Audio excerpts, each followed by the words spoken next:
Senator, I really appreciate you giving us some of your time today, and thank you for making Americans aware of this, although it is some of our worst fears kind of confirmed. Thank you, Dana, for having me, and I want to tell you, I enjoy seeing you on television when you appear frequently. Well, thank you. I appreciate that. You've been hearing from a number of whistleblowers that have come forward to warn you and others of the bias that is in the FBI, that's in the agency. And we've seen some of this spill out, whether it's parents being classified as domestic terrorists at school board meetings, or whether it's this apparent stonewalling on the investigation regarding the Biden's business practice. Tell me what you've learned just in the past year as it relates to these whistleblowers. And is there an investigation? Where do we stand? Well, there's investigations going on by me on Hunter Biden since August of 2019, and the best example that I could give you, because there's been some action taken on it, is Timothy Tebow when he was in charge of giving the go-ahead for investigations or stopping investigations in regard to Trump. He started an investigation based on just fuzzy newspaper reporting, and when there was some suspect of criminal activity in the case of Hunter Biden, he stopped that. And when I released that information, Ray immediately took him off of that, and I don't know whether he retired or was fired. He's not there. But that's not enough to satisfy me that Ray has done enough, because this political bias goes back to the Steele dossier and the hurricane thing and all kinds of things like that. So people ought to have extraordinary confidence in the FBI, and they've lost their credibility. And I expect Ray to come up with a program how he's going to get that political bias out of that. And he hasn't done that yet, and I've been calling for that for a couple months, ever since I exposed Tebow. Yes. We're talking with Senator Chuck Grassley, and of course he's talking about that now I guess, a former agent, Timothy Tebow. He was the one who it was involved in this investigation, the Hunter Biden investigation, which apparently has been a lot of people have been working to stonewall this. How would you, because I realize rank and file agents are coming out, and they're really the ones that are warning you about the direction of the agency. What can be done, though, about leadership within the agency? What kind of accountability exists, and how is that able to be affected in this situation? Well, I suppose if heads don't roll, nothing changes. So maybe Tebow might be an example of that.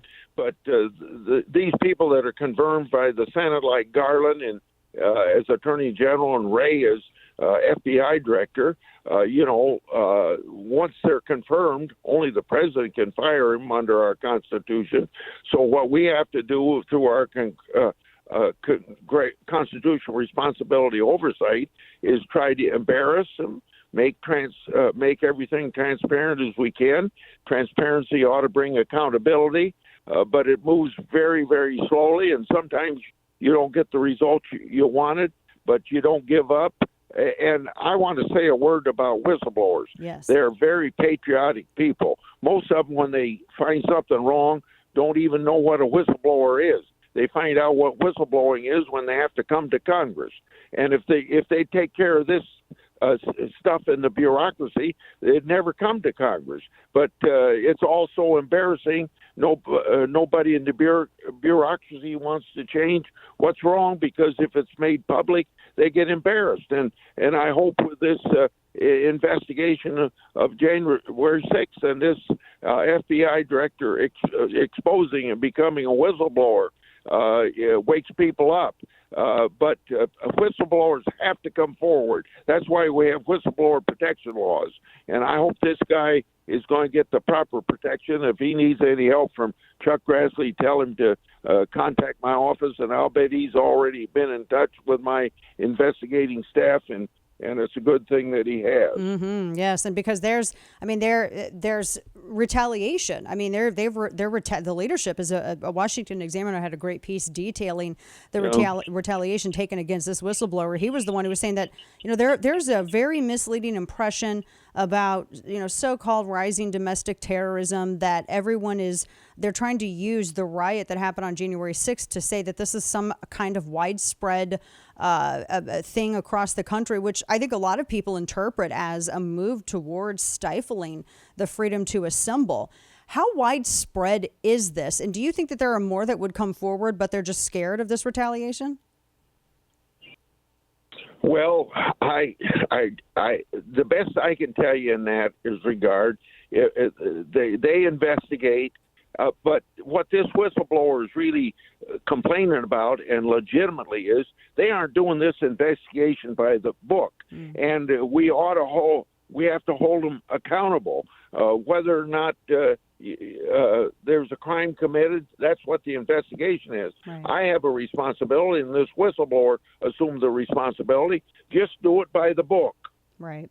And they aren't doing it by the book. Exactly. And that allegation, of course, for people listening, whether across the country or on the simulcast, that's Stephen Friend. He's the FBI special agent who said the FBI suspended him when he argued. It was a letter dated September 21st that they implemented what he called a manipulative case file practice related to the riot about false and misleading crime statistics, etc.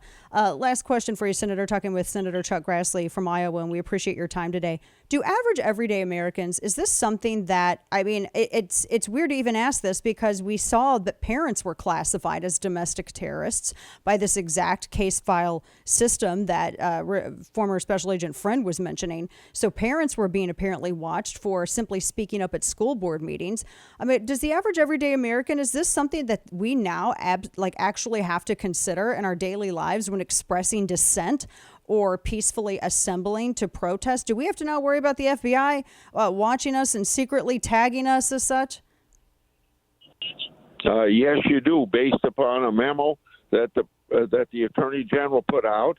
And I've asked him once in letter, maybe a couple times in letter, and at least once when he appeared before my committee, that he ought to withdraw that memo, because the people that issued the memo admitted that they were doing it under political pressure to do it, to give the FBI an opportunity to get into these school board meetings, because it was too embarrassing to the education unions and maybe even to the school boards to take a position. Can you believe this? To take a position that parents shouldn't be able to go to the school board and ask questions about the education of their kids. That's a violation of free speech, the right to petition your government for redress of grievances, and that sort of intimidation is bound to chill parents from doing that. And we've just got to encourage these parents to speak up. And I think if you're looking at some of these school board elections that you're having around the country, you're finding that parents are not going to be chilled.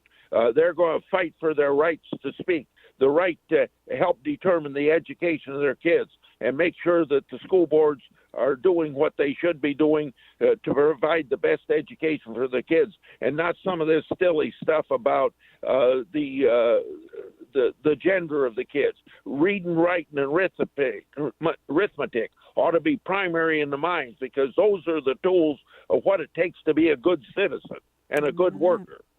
Amen to that. Senator Chuck Grassley, we appreciate your ongoing investigation and making Americans aware of this. And I'd love to stay in touch and keep us apprised of any new developments. Thank you so much for what you do, Senator. God bless you, Dana. God bless you. Thank you. Thank you.